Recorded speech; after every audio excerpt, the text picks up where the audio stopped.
game easily. BTB, who's feeling the same? Everything that we speak is building a flame. It sparks from the beat, so remember the name. From the bars that we bring, who's killing the game easily. BTB, who's feeling the same? All right, guys, welcome to another episode of the Bring the Bars podcast. I have a guest returning who hasn't been on, and I would say a little over 2 years before this was even video. Let's welcome Hector Biggz to the show, man. How you doing? I'm doing good, man. Good. It's been a while. Thanks for having me on. Yeah, man, of course. I've been waiting for this one, and I had to pick you out right away. And like I said, it's been, I checked the old date. It was October of 2020 last time I had you on. There was no video. It was all done audio, and I started the Zoom, so I got you back. And I wanted to even ask, where have you seen the growth in the last 2 years since we've talked, either professional, personal?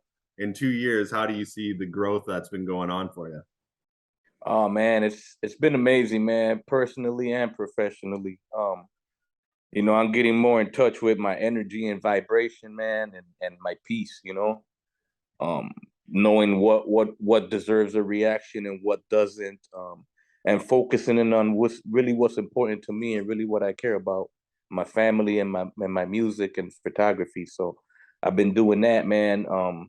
As you know, I opened up a location earlier this year, like February of this year. And that's been going good. I mean, the doors are open, so it's not bad, Yeah. But we've been doing a lot of work for several different artists. And a lot of that music will be coming out here in 2023. So, and within the next couple months here, people would be actually able to hear the production that's been coming out of my actual location now. Yeah, that's awesome, man. I've followed that whole process with the studio, and even mentioning your personal growth there, how you know how to handle things a lot better. I've noticed, which I love being connected with you on Facebook, is you started posting these like quotes every day, it seems like, on Facebook. Even from yesterday, it was something before you get on your feet, get off your ass, or something, you got it, bro. You got it. And I just love those, man. Sometimes, you hit rough days and you read them. And what made you start just making those posts? Because you do them pretty much daily, I think, right? They help me. Yeah. They help me, man, because we all know everybody has their struggles. Life always throws curveballs at people. There's always this, there's always that. I don't really have nothing personally negative going on at the moment, but I've been there before. So I think about that and where I'm at now, and it makes me a lot more thankful and appreciative to what I have. So I like to share those experiences. And this is how what I learned. People always told me that, you got to get off your ass to get on your feet, Yeah. Early bird catches the worm, Exactly. Move your feet, lose your seat type shit. You know what I mean? Yeah, exactly. So, like we were talking earlier about growth in the last 2 years, outwork everyone, right? Yeah, for real. Yeah. And where do you see, continuing on the whole growth subject, where do you plan to be in if we talked another 2 years from now? Especially with music wise. Yeah, 2 years from now, I plan to have an even bigger location than what I have now. Oh, nice. For music, photography, and videography, because my partner Tad does a lot of video and photography himself, and he's pretty dope at building PCs and stuff. So that's kind of stuff that we do out of our studio. Okay. And we're looking to hopefully expand and have a bigger location and spread out. We have some loyal customers, and we're thankful for that. So that helps us push forward. Word of mouth is really the thing for us, Yeah, I love you showed your whole process of building that studio when you're on Facebook too, and I followed that. And you sent us a behind the scenes video for an update episode. How has it built up since? That was about I don't know, 6 months ago you sent that video. Oh yeah, it's a little different now. I'll probably be there Monday, so I'll send you a little snippet of what I have. But we're adding a couple of things in the next month. So like really for New Year's, it's gonna be like by the time the new year comes over, it's gonna be so set. It's gonna be just ridiculous, man. And like I said, we have a solid loyal customers, man, and with the word of mouth, they bring us customers, and it's just growing. And then I'm able to work on my music. I'm able to help other artists with music. I'm able to help my son with his music. and it's just fun, man. I love taking it out of my house and into an actual business location. It gets me more motivated to actually get out there and do it. You know, when the studio's sitting at home, I was like, I'll get to it later. I'll do this. But when you got to get up off your ass to get on your feet, you know. So do you treat it kind of like your own little side? Like, do you go Monday to Friday, 9 to 5 kind of thing? Like, how do you plan? Pretty much, yeah, something like that. I try to get there as much as possible, even if I'm not booked. Yeah. Even if I'm not booked, I like to be there because there's always something I can organize or rearrange or something I can work on. We have our own projects for music and stuff like that too. So not only are we open for the public, for them to come take advantage of the services that we offer, we also work for our own people too. So there's always something to do at the studio, man. Always something to do. And we touched a little bit earlier before we actually hit record, but even in the very first episode, I asked you about family and like kind of combining your work with your family. And now you have a new little one. You were telling me just over a year. How has that changed everything? Did that slow you down a bit? And do you think she has the Hector Biggz music in her DNA? Oh, she definitely has the music in. She hears any type of rhythm. She's moving around, dancing, excited. She loves it. I don't know. I don't really say it would have slowed me down per se, because obviously priorities are priorities. But I take it to the studio with me. If I don't have a session, if I'm just doing some mixing, if I don't have an actual client in there to record, you know, I'll bring her with me. If I have a photography shoot, I'll bring her with me because she can show while I'm taking some. She can show while I'm taking some pictures. You know what I mean? Yeah. But if I'm recording, then I can't have her screaming and yelling and calling me all the time, dad, all that good stuff. So, but most of the time, I take her to the studio with me. But nice. I'm lucky to have a couple good friends that I trust in babysitting her. My oldest daughter will watch her for me. And some good friends of mine that we made her godparents. They'll always take her whenever they can. So if I have something come up, like, hey man, I gotta be at the studio this Saturday from, you know, noon to 6. Okay, just bring Zoe over. We'll take care of her. Do you need a ride? You know, they'll help me out. So I'm lucky to have a few good people in my circle that really help and support what I'm doing. So, you know, I'm thankful, man. Like I said, learning to appreciate. Exactly. And like you said, especially being like a lot of us, well, all of us really in BTB, independent artists, that support system means the world to us. And I think we all need it for sure. Yep. And the word of mouth, like I said, man, it's those people that really like what you're doing, they'll go tell their family, they'll go tell their friends, they'll go tell their coworkers, you know. And that's I did some maternity shoots for some people. I did some senior shoots for some people, and they liked the work, and they passed it on to their people. Next thing you know, they're calling me like, hey, man, I saw the work you did for so-and-so. You think we could schedule something for some holiday pictures? I'm like, yeah, run that, you know? Let's do it. Yeah. I love that. You know, it doesn't happen all the time, man. It's like ever since COVID came around, it's definitely been a lot slower than it should be. Yeah. But like I said, I'm thankful that, you know, the doors are still open and I'm still able to support my family, man. Because I don't. That's my work, man. I don't go to, you know, I don't go to a restaurant to cook, or I don't go to a factory to run a machine. I go to the studio. I'm either taking pictures or I'm recording music or I'm doing some designs, man. That's how I make my money. Yeah, man. And like you nailed it on the head, word of mouth, you're bringing that up. And it was funny because I was just talking to my wife about this, I think yesterday or the day before, about even BTB in general, the group. And there's some new members that popped in. I don't even remember how they got there. Like I didn't invite them, but it got like, you know, a couple new Kronos. So Kronos would bring them in. Mally knew a couple. And a lot of the main core members of BTB, I never even personally invited them in. It was somebody I did who let them know. They knew the kind of boundaries of the group and they jumped in, and it's grown to what it has become. That's how I got with you guys. I believe it was Jamel Shane and Mally. Yeah. And that's how we got MC Genesis in there too. Yep. Yeah, that's true. There's another one. Yeah. Them, you know, it's crazy how it's grown too though, man, because I could think back of our first interview. when we first was actually talking and engaging in the group and stuff like that, I was like, man, I like this group, man. And I try to always keep in touch with what's going on and drop little posts here and there, you know. I try to keep up with it because I never really liked a lot of groups because of all the crap that went along with them. And BTBs to this day is still the group, man. Still the group. You'll catch me in there engage. There's even some photography groups I don't engage in just because of the politics. But with BTB, I'm in there all day. I like to see all the different music people are putting out.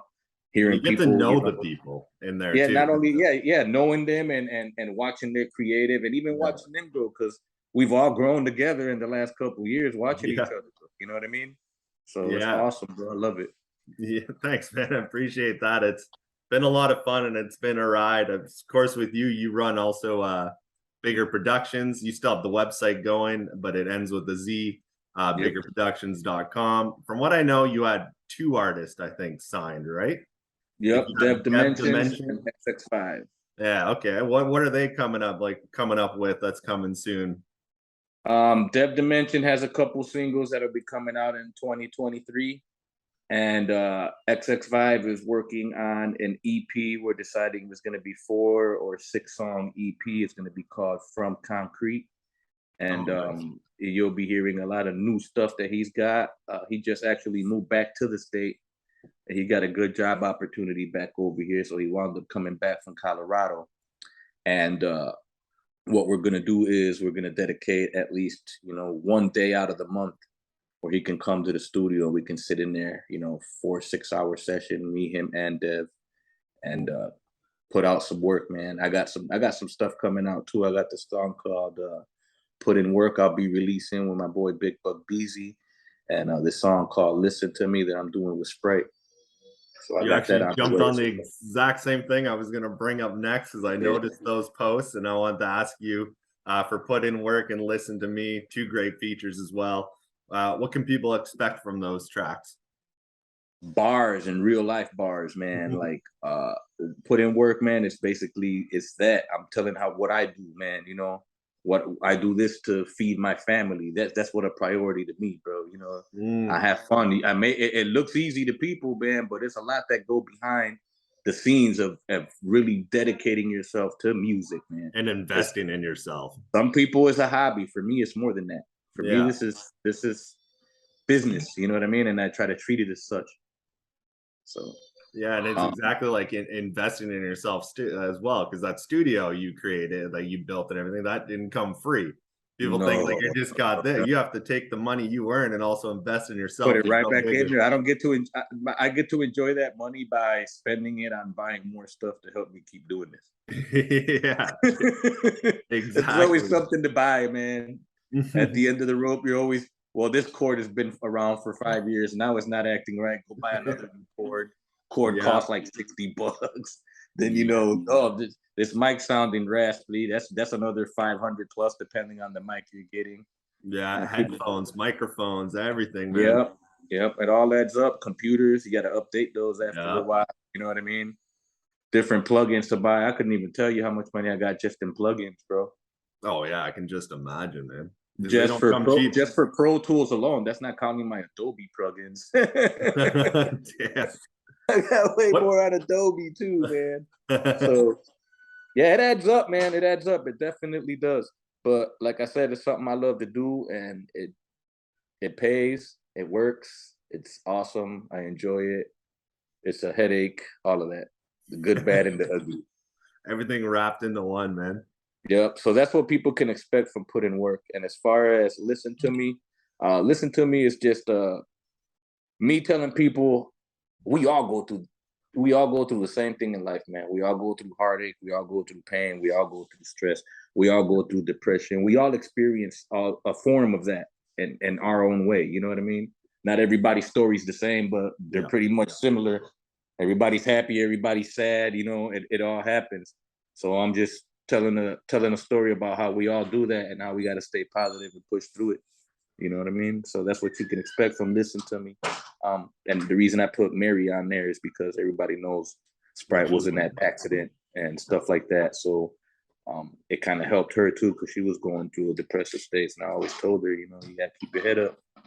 It's all about energy. You keep telling yourself something, it's gonna your brain's gonna make you believe that. So if you're telling yourself all this negative stuff, your brain's gonna feel that. If you tell yourself all this positive stuff, your brain's gonna make basically stuff. You speak stuff into existence, whether positive or negative. So I'm a huge believer in exactly what you just said there, man. Talking into existence. I live my life by that for sure. And also karma, good things come back to you. Exactly. Yep. You get what you put out, man. Yeah, exactly. Like they say, you reap what you sow type deal, same difference. Yeah. Are these 2 tracks, are you just coming out as singles, or is there like an album in the works that you're thinking of? No, those 2 are just gonna be singles. I've been debating if I'm gonna do another project of my own. But I don't know yet. A lot of people say I should. I might put out songs here and there. I don't know. I'll see what I have in the vault by midsummer. See what I have brewed up by then, and then go from there. Yeah. Because now I got the guys will be dropping some music too, so I got to give time for them for their stuff to get in the works. You know what I mean? Can't like everybody says drop, but I believe in quality over quantity, and I believe if you're in a team, everybody shouldn't be dropping at once, because that takes attention from an individual. We go through the exact same thing with the label. Everybody we discuss the calendar and everything like that. You don't want to drop one after another on the same day. No, that's for sure. Give time for stuff to stick, Yeah, exactly. Basically. And work on features. I bet you'll be having a couple coming with your artist as well. We actually linked up on a couple features since we last talked. You're on the Cypher, and we also did Outwork Everyone. Both dope tracks. You killed both of them. I've heard you bouncing in on a lot of tracks lately, having features for yourself. How would you describe the difference between if you're writing for a feature or if you're just writing for a solo track? Well, writing for a feature is awesome, because depending on the conversation I had with the artist, usually they already provide the topic, they got the hook, they got all that down. So all I got to do is put in my 2 cents with my 16. Whereas if I'm creating myself, I usually got so much stuff written, and then I got to go find beats to it. Never find the right beat to go to with the way I'm hearing it in my head, So then there's sometimes it's like, cool, I got these dope beats. Now what do I write to? And then sometimes that takes a little time. And it's a process here and there. Like I wake up in the middle of the night, like, man, that beat, if I said this, it'd be perfect. I wake up in the middle of the night, I got to find a pen and paper to write that down so I don't forget it. Or like voice record it or something. And then it's like, okay, now I got to get to the studio and see if this is actually going to work the way I thought at 3 a.m. Yeah. Are you one to write your lyrics first before you hear a beat, or do you like hearing the beat first? Or I guess it depends on the situation. It really depends on the situation. Sometimes I just write stuff that pops in my head. Yeah. Sometimes I'm like, damn, this beat's dope. Wonder what kind of topic I can talk about on this specific sound. You know what I mean? Yeah, I do the same. I write a lot. Actually, I write a lot more probably without a beat at first than when I do, especially just jotting down little rhymes or what a topic can be about or something like that. Yep, I hear you.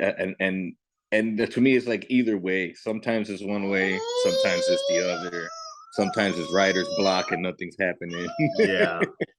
Sometimes writer's block unlocks, and then it's like crazy stuff just pouring through. Just nonstop. Yeah. It's okay, baby. Daddy's on the phone, okay? Daddy's on the phone, Miss Lady. Yeah, man. Sometimes I hear with that when the writer block like unleashes it, just boom, you just can't even get enough out of your brain, man. Yep, yeah. It's like, damn, God, I hope I can retain all this stuff that's just flooding through here. And we're still on the topic of features, and we were talking about the BTB group earlier. I want you to shout out one BTB member you haven't got to do a song with that you would just love to work with. From what I hear music-wise, man, it'll probably be, I got a couple people, honestly, but Otis Isaacs and probably Kofa. Yeah. Yeah, those are 2 dope ones, man. Because I've worked with several people that be in the group. So you and I got a couple of tracks. I did some stuff with Automatic the Ruthless. I did some stuff with Chronos. I've done plenty of stuff with Mally Music and Jamel Shane. Those guys, I've done a lot with them. So yeah, it'd be dope to do something with like Otis Isaacs, probably Raps too. I'd like to do something with him. And Kofa, man, for real. Yeah, those are incredible names. I like asking that question recently because I hope the artists check it out and then everybody can kind of link together. When I see a BTB feature, I never would have thought when I started this group that they linked up. It's always awesome, man, to see them get together and just tear down a track, man. And there's so many now, bro. Yeah, there is. There's so many now. Just with your Global Domination albums. You know what I mean? Those are all basically BTB features. Every single one. Yeah, a lot from the first album are not part of the group anymore, but everything happens. Okay. People go their own way. Yeah, but that's how it all started. But that's the history of it, and it's good to have that, bro. You should be proud for what you put together, though.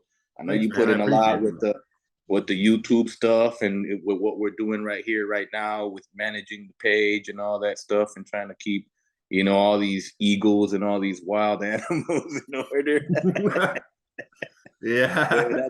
I know all too well, bro. I've done a lot of stuff in entertainment, man, like as far as even promotion, and I know what it is to deal with artists and sound people and engineers and having to get everybody on page and dealing with DJs and other promoters. And there's a lot of logistics behind all that stuff. So I get it, man, and I think it's great that it's still going and you're still at it, bro. And thanks, man. I appreciate that. Bro, for real. I appreciate that a lot. Thank you. And it's nice when you also get that foundation built first. That was the hardest part because I didn't know who was really serious about it, who wouldn't be. And now I find it easier to kind of bring new members in because we got this core group of like 10, 20 members that are very active, know what the group is about. And you can kind of like initiate the other members you got this foundation built. So I like that. Yeah, it's good because then you got other people that can kind of help. Yeah, administrate, like, hey, bro, hold on, bro, before you start spamming us with all your stuff, you gotta check out our shit too.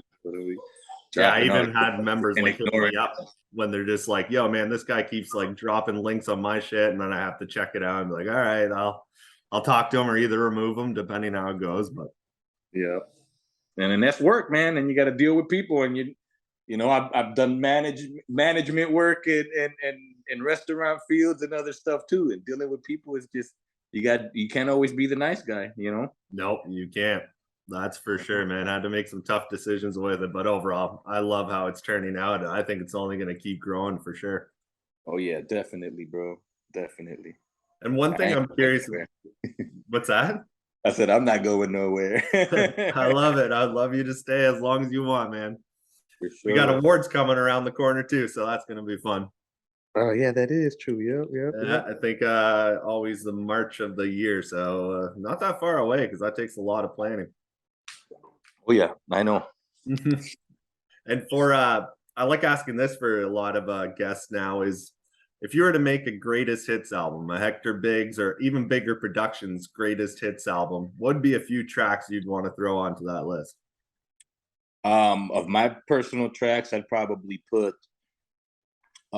Creep With Me, Grinding, My Sunshine. Those are top three for me right there that you just named. Flip It, I'd probably throw on there. Yeah. As far as XX Vibe, I'd probably throw in Just Another Night, Issues, Roll Up To. For Dev Dimension, I'd probably do like His Fuck Love, Magic. And what was the other one? No Getaways. I'd probably put that on there too because I like No Getaways. I don't think I've heard Issues when you were saying Issues a lot. Issues, yeah. Look, XX5, look up Issues. That's one of his most popular songs, really, man. I don't think I heard that one. We should have done a video to that one. But Just Another Night is just as dope, man. People love that song. But issues. If I look, you know, I'll check our stats and stuff like that, and I'll see what's streaming more and what people are listening to more. And that's one of his more popular songs is Issues. Oh, nice! I gotta check it out. I guess YouTube, all platforms, probably. Yep. I'll be checking that out. I'm actually just gonna write that down now. Issues. Yeah, you can find them on Spotify, Tidal, Apple, all that. I love it. I want to check out when I did. There's a song I haven't heard. I have to check it out, especially when you guys talk about. So I listen to a lot of BTB music. That's all I listen to. And some people will bring up a track, and I'm like, I don't know if I heard it. And then I hear it. I'm like, oh yeah, I heard this before. But so many titles, hundreds and hundreds of tracks. It's like, damn.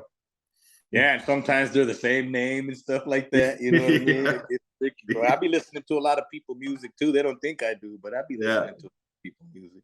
But even when people post stuff, I'll go check it out, you know? Oh, yeah. Yeah. And there's a lot. You guys stay tuned to the group because I think there's a lot more coming. Oh, yeah. It's a lot more coming just from us. Well, keep posting it. I'll be there listening. I saw Kofa was promoting some more stuff coming. Yeah. Yeah. And I got a couple projects in the works, collab EP. Can't name everything yet, but I got a couple projects in the works. Yeah. Yeah, there you go. Yeah, there's a lot coming for the end of the year and the beginning of 2023. Yeah, big time. And since like we've known each other, there's something I've known about you, and we've talked about it on the side, and I have to bring it up to talk to you a little bit about it now that I got you, is wrestling. We're both massive wrestling fans. I want to know what your likes and dislikes are from the two major companies going right now, WWE and AEW. WWE right now, I'm watching. You know, there was a lot that I didn't like, and ever since McMahon retired and Triple H, Paul Levesque took over, they've been changing a lot of stuff. So I'm actually not too mad with WWE right now. They've been putting out the exact same way. They've been putting out some pretty good product the last couple of months. Yeah, they have. As far as AEW, I think it's one thing I don't like about it is that they don't really have many storylines, and if they do, they don't let storylines build. It'll be like these two guys beefing, and all of a sudden nothing happens, and then those two are beefing with two other guys for no reason or whatever, but they're scheduled for a match with each other, and probably just almost too many Chiefs and not enough Indians over there, like people say on that squad, man, because there's always an issue, man. The whole CM Punk thing with the Young Bucks and all that, and then did you watch last night? Yeah, I watched it last night. So you know that they're coming back for Full Gear. Yep, I'll be watching Full Gear. I'll be watching that. But then Andrade and Sammy Guevara were having some beef and whatever, and they got into a fight. Yeah, I heard about that too. Yeah, I agree with you with the storylines. Like AEW, I find when they hit their main storylines, like they're so damn good. Like the MJF, CM Punk when that was going on, a lot with MJF really, but when they hit those main storylines, they have a hard time with like the B storylines. Like you said, they just throw matches together sometimes. Great wrestling, but great wrestling. They got a lot of great talent on that roster. Yeah. Just everybody can't be the champ, I guess, bro. And MJF is dope, but I think that kid's got a bright future in the business. Yeah. I'm a huge fan of his as well. Yeah. And he's gonna be facing one of the GOATs in Jon Moxley, bro. Yeah. You seen Jon Moxley's promo? He was like, I've been through barbed wire, death matches. Like, what are you gonna do to me? Yeah, they're both killing it on the promos, man. Oh yeah, of course. So yeah, man. I'll be watching Full Gear and I'll be watching Survivor Series with the War Games. I like the way that's building up too. Yeah, same here. If you were to do a Survivor Series, the two companies versus each other, who would you pick for your 4 WWE and your 4 AEW guys? Ooh, well, I'd have to have, you know, if they were all healthy at the time, I don't know, probably. Well, I mean, we'll go with who they have now. Let's say I definitely want Drew McIntyre on there. Yeah, that's a good one. I think Roman Reigns should have a spot on there. Who else would I put on there? Let me think. As far as wrestling, or even people that will draw attention, The Miz, maybe throw The Miz in there, and Bobby Lashley. There you go. That's a good one. And then for AEW, I don't know, Jericho, Moxley, MJF, and throw an old school guy in there, man. Throw Sting in there, or Jeff Jarrett or somebody. Sting does shit, man. I can't believe he's doing at his age. Like some of the stuff he's done in his matches, I'm like, holy shit, Sting. Yeah, man. Too bad his stint in WWE was fucking garbage compared to what it was supposed to be. It was supposed to be great, man. I blame Seth Rollins. That's who I blame, bro. He buckle bombed him. Buckle bombed him, yeah. And he was out with a horrible concussion before he healed. That he wasn't being cleared, and his contract expired. Yeah, and I think he I don't know, just didn't fit in WWE, especially starting off with Triple H right away when everybody wanted the Undertaker. That's who it should have been. Yeah, it was weird. Yeah, or at least they should have started him with Triple H and then graduated to the Undertaker, not Rollins. Yeah, that was weird. Yeah, so. But I'm looking at the time here, man. We're running out of time on the Zoom call. I had to get those wrestling questions in. I love it, and I know you're a huge fan. But before I let you go, I want you to just let everybody know what you got coming, what you plan for 2023, plug all your stuff, and end the show that way. Yeah, man, you already know Hector Biggz, Bigger Productions. You can find us on our platforms, all social media, BIGGERPRODUCTIONZ, Productions with a Z. You can find us, man. For 2023, we got music coming out, more videos, more even behind the scenes stuff. So y'all see more content of where we actually work. You'll see our studio and clips like that. So look forward to hearing from a lot of new people. BTB, keep it rocking, man. Much love. Thank you, man. I appreciate you coming on. Much love, bro. I'll holler at you. Be safe. All right. Take it easy, man. Yep. Peace.